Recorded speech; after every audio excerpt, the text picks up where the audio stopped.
Hi friends, இன்றைக்கி நம்ம சேனலில் ஓவன் இல்லாமல் கேக் செய்யும் போது கேக் ரொம்ப பெர்ஃபெக்டாக வரணும்னா என்னென்ன டிப்ஸ்லாம் ஃபாலோ பண்ணணுன்றதை பார்க்கலாம். நம்ம சேனலில் இது வரைக்கும் ஓவன் யூஸ் பண்ணாமல் எப்படி கேக் செய்யலான்னு 2-3 மெத்தடில் நிறைய கேக் ரெசிபி வீடியோ அப்லோட் பண்ணியிருக்கேன். அது பார்த்து ட்ரை பண்ணிவிட்டு நிறைய பேர் நல்லா வந்துச்சுன்னு சொல்லி கமெண்ட்ஸில் சொல்லியிருந்தாங்க. ரொம்ப ஹாப்பி. அதே நேரத்தில் ஒரு சிலருக்கு நிறைய டவுட் இருக்குது. ஸோ அதெல்லாம் கிளியர் பண்ணுற மாதிரி இந்த வீடியோவில் நிறைய டிப்ஸ் சொல்லியிருக்கேன். ஸ்கிப் பண்ணாமல் ஃபுல்லாக பாருங்கள், உங்களுக்கு யூஸ்ஃபுல்லாக இருக்கும். ஃபஸ்ட்டு கேக் செய்கிறதுக்கு பேக்கிங் பவுடர் ரொம்ப முக்கியம். பேக்கிங் பவுடர் இல்லாமல் கேக் செய்யலாமா அப்படின்னு நிறைய பேர் கேட்டிருக்காங்க. பேக்கிங் பவுடர் இல்லாமல் கேக் செய்யும் போது ரொம்ப சாஃப்டாக வராது. அதே நேரத்தில் கடையில் வாங்குற மாதிரி நம்ம கேக் செய்யணுன்னா கண்டிப்பாக பேக்கிங் பவுடர் ரொம்ப முக்கியம்.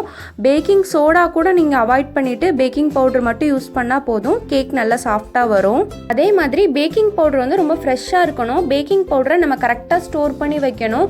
நல்ல டைட்டான கண்டெய்னரில் போட்டு ஸ்டோர் பண்ணி வைக்கணும். பேக்கிங் பவுடர் ரொம்ப நேரம் ஓப்பனில் வச்சுருந்தோம்னா அதோட பவர் எல்லாம் போயிடும். அப்படி அந்த பவுடரை போட்டு நம்ம கேக் செய்யும் போது கேக் நல்லா ஹைட் வராது, சாஃப்டாக இருக்காது, ரொம்ப ஹார்டாயிரும். ஸோ பேக்கிங் பவுடரை ஸ்டோர் பண்ணும்போது ரொம்ப கவனமாக இருங்க. ஓவன் இல்லாமல் கேக் செய்யும் போது ஒவ்வொரு கேக்குக்கு தகுந்த மாதிரி டைம் சொல்லியிருப்போம். கேக் எப்போவுமே பேக் பண்ணும்போது ரொம்ப லோ ஃப்ளேமில் வச்சு பேக் பண்ணுங்கள், அப்போ தான் கேக் நல்லா வரும். அதே நேரத்தில் அடிக்கடி ஓப்பன் பண்ணி பார்த்தோம் அப்படின்னா கேக் நடுப்பகுதியில் வேகாமல் பள்ளம் விழுந்த மாதிரி ஆயிரும். கேக் நல்லா சாஃப்டாக வராது. கேக் செய்கிறதுக்கு அதோட பாத்திரம் வந்து ரொம்ப முக்கியம். நம்ம எந்த டின்னில் கேக் செய்ய போகிறோன்றது ரொம்ப முக்கியம். நம்ம கரெக்டான மோல்டு யூஸ் பண்ணாட்டி கேக் வந்து வெடிச்சிரும், பொங்கி மேலே வந்துடும். ஸோ எந்த அளவுக்கு மாவு ரெடி பண்ணியிருக்கோமோ அதுக்கு தகுந்த மாதிரி கரெக்டான டின் சூஸ் பண்ணுங்கள், கேக் நல்லா வரும். கேக் செய்யும் போது பட்டர் பேப்பர் ரொம்ப முக்கியம். கேக் உடையாமல் வெளியே வரணும் அப்படின்னா பட்டர் பேப்பர் யூஸ் பண்ணால் ரொம்ப கரெக்டாக பெர்ஃபெக்டாக வரும். ஒருவேளை உங்ககிட்ட பட்டர் பேப்பர் இல்லை அப்படின்னா ஒரு சிலர் சொல்லுவாங்க A4 ஷீட்டில் ஆயில் அப்ளை பண்ணிவிட்டு நீங்கள் யூஸ் பண்ணீங்க அப்படின்னா கேக் நல்லா வரும்னு. கண்டிப்பாக அதை மட்டும் ட்ரை பண்ணிடாதீங்க. ஏன்னா கேக் டின்லேருந்து கேக் ஈஸியாக வெளியே வந்துடும். அந்த A4 ஷீட்லேருந்து கேக்கை வெளியே எடுக்கிறது ரொம்ப கஷ்டம். ஸோ அதை ட்ரை பண்ணாதீங்க. அதுக்கு பதில் நீங்கள் கேக் டின்னில் ஆயிலோ இல்லை பட்டரோ நல்லா அப்ளை பண்ணிவிட்டு கொஞ்சமாக மைதா டஸ்ட் பண்ணிவிட்டு நீங்கள் கேக் பேட்டரை ஊற்றி கேக் பேக் பண்ணிங்கன்னா பெர்ஃபெக்டாக கேக் நல்ல ஷேப்பில் வெளியே வந்துடும். கேக் நல்லா பேக் ஆனதுக்கு அப்புறமா கேக் ஃப்ளேம் ஆஃப் பண்ணதுக்கப்புறம் கம்ப்ளீட்டாக ஆறுனதுக்கப்புறமா தான் மோல்டிலேருந்து கேக்கை வெளியே எடுக்கணும். அப்போ தான் கேக் நல்லா உடையாமல் நல்ல பெர்ஃபெக்ட் ஷேப்பில் வரும்.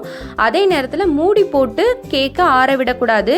மூடி போட்டு நீங்கள் ஆற வச்சிங்கன்னா கேக்கில் அந்த நீராவியெல்லாம் வடிஞ்சு கேக் வந்து நல்லா ஸ்பஞ்சியாக ஹைட்டாக வராது. கேக் நல்ல ஹார்டாயிரும். ஸோ மூடி போடாமல் நல்லா ஆற விட்டதுக்கப்புறமா கேக்கை வெளியே எடுங்க.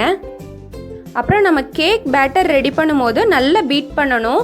பீட்டர் யூஸ் பண்ணி பீட் பண்ணிங்க அப்படின்னா ஒரு 5 மினிட்ஸ் பீட் பண்ணாலே போதும். இதுவே உங்ககிட்ட பீட்டர் இல்லை அப்படின்னா எக்ஸ்ட்ரா 10 மினிட்ஸ் பீட் பண்ணால் போதும்.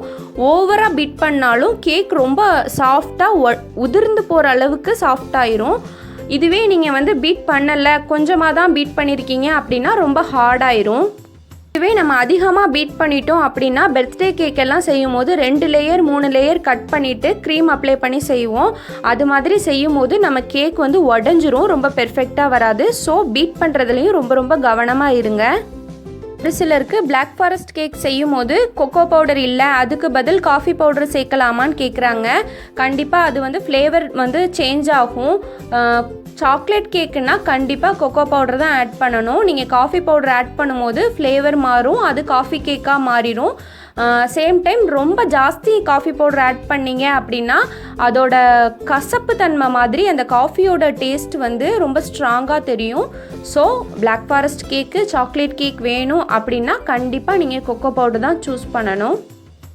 அப்புறம் பிளாக் ஃபாரஸ்ட் கேக்கெல்லாம் செய்யும் போது நிறைய பேருக்கு ஒரு டவுட்டு, ஃப்ரெஷ் க்ரீம்னா அமுல் ஃப்ரெஷ் க்ரீம் சேர்த்து செய்யலாமா அப்படின்னு சொல்லி கேட்குறாங்க. அது அமுல் ஃப்ரெஷ் க்ரீம் சேர்த்து செஞ்சிங்கன்னா உங்களுக்கு பீட் பண்ணும்போது ரொம்ப டைம் எடுக்கும், ரொம்ப கஷ்டமாக இருக்கும், கரெக்டான அந்த க்ரீம் வந்து வராது. ஸோ அமுல் விப்பிங் க்ரீம் கிடைக்கும். நீங்கள் விப்பிங் க்ரீமில் நிறைய பிராண்ட் இருக்குது. உங்களுக்கு எது குவாலிட்டியாக தெரியுதோ அந்த பிராண்ட் வாங்கி நீங்கள் யூஸ் பண்ணிக்கலாம். ஒருவேளை உங்களுக்கு விப்பிங் க்ரீம் கிடைக்கல அப்படின்னா இது மாதிரி பவுடர், விப்பிங் க்ரீம் பவுடர்ஸ் வந்து எல்லா சூப்பர் மார்க்கெட்லேயுமே கிடைக்குது. ஸோ நீங்கள் பவுடர் வாங்கி கூட நீங்கள் யூஸ் பண்ணிக்கலாம். ஆல்ரெடி நம்ம சேனலில் Harima whipping cream powder use பண்ணி ஒரு கேக் ரெசிபி அப்லோட் பண்ணியிருக்கேன். தேவைப்படுறவங்க செக் பண்ணி பார்த்துக்கோங்க. டிஸ்கிரிப்ஷனில் லிங்க் கொடுக்குறேன். அப்புறம் ஒரு சிலர் கேட்குறாங்க, என்கிட்ட ஸ்ப்ரிங்கிள்ஸ் இல்லை, கேக் டெக்கரேட் பண்ணுறதுக்கு என்ன பண்ணலாம் அப்படின்னு கேட்குறாங்க. சாக்லேட்டை சின்ன சின்னதாக கட் பண்ணிவிட்டு அது வச்சு கூட நீங்கள் டெக்கரேட் பண்ணிக்கலாம். தேவைப்பட்டனா செரி பழம் வச்சு கூட நீங்கள் டெக்கரேட் பண்ணிக்கலாம். அப்புறம் கேக் பேட்டர் ரெடி பண்ணும்போது அதோட மெஷர்மெண்ட் எல்லாமே ரொம்ப கரெக்டாக இருக்கணும். நம்ம சேர்க்கக்கூடிய இன்க்ரீடியன்ட்ஸ் வந்து கொஞ்சம் அதிகமானாலோ இல்லை குறைஞ்சாலோ கேக் சரியாக வராது. முக்கியமாக பாலோட அளவு ஜாஸ்தி ஆயிடுச்சுன்னா கேக் வந்து ரொம்ப பிசுபிசுப்பு தன்மையோட கரெக்டாக வராது, ரொம்ப சாஃப்டாக இருக்காது, கேக் நல்லாவே வராது. ஸோ நீங்கள் மெஷர்மெண்ட் வந்து ரொம்ப கரெக்டான மெஷர்மெண்ட்டில் நீங்கள் போட்டால் மட்டும்தான் கேக் நல்ல பெர்ஃபெக்டாக வரும். அப்புறம் இன்னொரு முக்கியமான விஷயம் என்னென்னா, கேக் பேட்டர் ரெடி பண்ணதுமே கேக் வந்து பேக் பண்ணிடணும். முன்னாடியே நம்ம கேக் பேட்டர் ரெடி பண்ணிவிட்டு 1 மணி நேரத்துக்கு அப்புறமா நம்ம கேக் பேக் பண்ணிக்கலாம் அப்படின்னு நினச்சிங்கன்னா கேக் வந்து சுத்தமாக நல்லா வராது. கேக் பேட்டர் ரெடி பண்ணதுமே கேக்கை நம்ம வேக வச்சிடணும். அப்படின்னா மட்டும்தான் கேக் வந்து ரொம்ப பெர்ஃபெக்டாகவும் வரும், நல்லாயிருக்கும். ஓவன் இல்லாமல் கேக் செய்யும் போது ஒரு முக்கியமான விஷயம் கவனத்தில் வச்சுக்கோங்க. லோ ஃப்ளேமில் வச்சுட்டு தான் நம்ம கேக் ஃபுல்லாக வேக விடணும். ஒருவேளை நம்மளுக்கு சீக்கிரமே கேக் ரெடி ஆகணும் அப்படின்னு சொல்லி ஹை ஃப்ளேமில் வச்சிங்கன்னா மொத்த கேக்கும் வேஸ்ட் ஆயிரும். கேக்கோட அடிப்பகுதி சைடில் எல்லாமே கேக் கரிஞ்சிரும். நடுப்பகுதியில் வேகாமல் கேக் எல்லாமே வேஸ்ட் ஆயிரும்.